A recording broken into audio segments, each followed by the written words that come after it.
기대해 나에게 주신 하루를 때론 피곤하고 일어나기 싫고 널 깨우는 알람 소리에 짜증도 나겠지만 안녕하세요.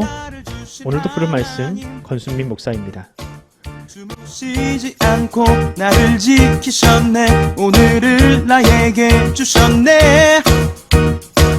새 말씀 안에 주가 주신 사랑과 은혜와 능력. 오늘 우리가 은혜 받을 하나님 말씀은 레위기 9장 22절로 24절 말씀입니다. 아론이 백성을 향하여 손을 들어 축복함으로 속죄제와 번제와 화목제를 마치고 내려오니라. 모세와 아론이 회막에 들어갔다가 나와서 백성에게 축복하며 여호와의 영광이 온 백성에게 나타나며 불이 여호와 앞에서 나와 제단 위에 번제물과 기름을 사른지라. 온 백성이 이를 보고 소리 지르며 엎드려졌더라. 아멘. 오늘 설교 제목은 제사장의 축복기도 능력입니다. 여러분은 예배를 마무리할 때 목사들이 하는 전형적인 축도가 어디서 온 줄 아십니까? 이제는 우리 주 예수 그리스도의 은혜와 하나님 아버지의 사랑과 성령의 교통하심이, 이 축도는 초대교회의 가장 위대한 사도였던 바울이 남긴 서신 중에 하나인 고린도 후서의 마지막 구절입니다. 제가 한번 고린도 후서 13장 13절을 읽어드리겠습니다. 주 예수 그리스도의 은혜와 하나님의 사랑과 성령의 교통하심이 너희 무리와 함께 있을지어다. 아멘. 이런 축도는 비단 고린도 후서뿐만이 아니라 다른 서신들에서도 대동소이하게 나옵니다. 그럼 바울이 남긴 이 축도가 과연 그냥 편지를 마무리하기 위한 그냥 상투적인 말이었을까요? 아닙니다. 바울은 평소에도 자신의 양떼를 향한 기도를 멈추지 않았습니다. 또 다른 목회자와 성도들도 자신과 같이 누군가를 위하여 이렇게 축복하자라는 의미로 이 기도문을 그 서신에 담았던 것입니다. 그렇게 지금은 모든 교회에서 바울의 기도를 따라 성도들을 축복하고 있습니다. 그리고 모든 성도들이 그리스도의 은혜, 하나님의 사랑, 이 성령의 교통이라는 삼위 하나님으로부터 오는 복을 사모하며 그것을 누리고 있습니다. 오늘 본문은 마치 바울의 축도와 같이 하나님께서 이스라엘 백성들에게 주신 은혜가 이 성막을 통해서 흘러가고 있음을 우리에게 보여줍니다.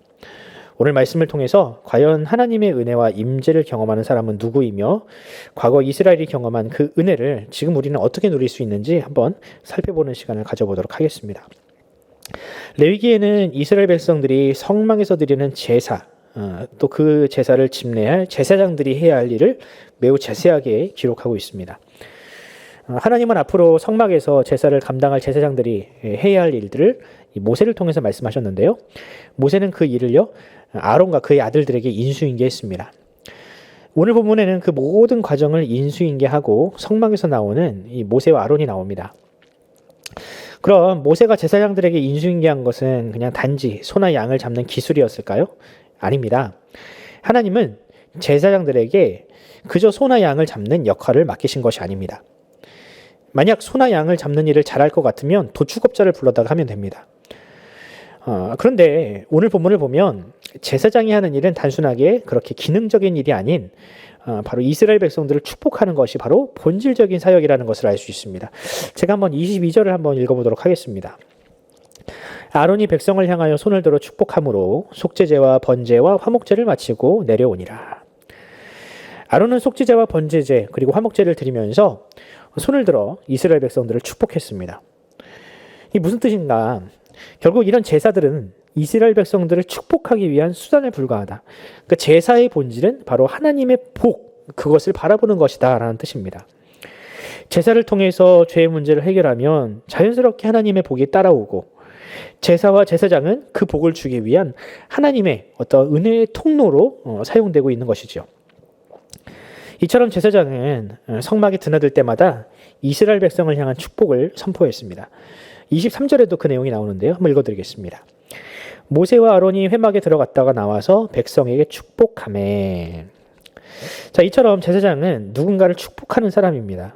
그저 제사장이라는 이 혈통적인 우월성에 빠져서 귀족 대접을 받는 사람이 아니라 제사를 통해 혹은 그들의 기도를 통해서 하나님의 백성을 이 축복하는 사명을 받은 사람이 바로 제사장들이었습니다. 그럼 이런 제사장들의 기도가 어떻게 응답되었는지 한번 볼까요?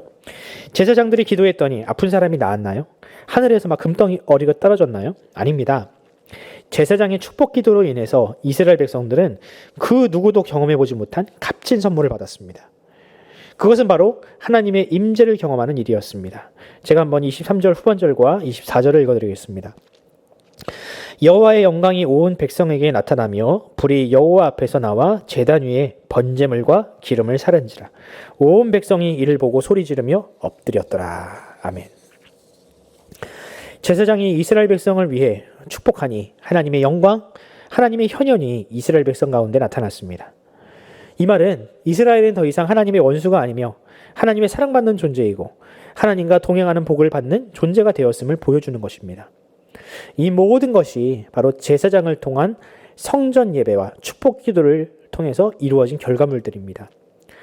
성막에서 드려지는 제사는 죄로 인하여 막혀있던 하나님과 이스라엘 관계를 회복시켰고 이 제사장이라는 중보자의 축복으로 말미암아 하나님의 임재, 그 궁극적인 복이 이스라엘 백성 가운데 임했던 것입니다.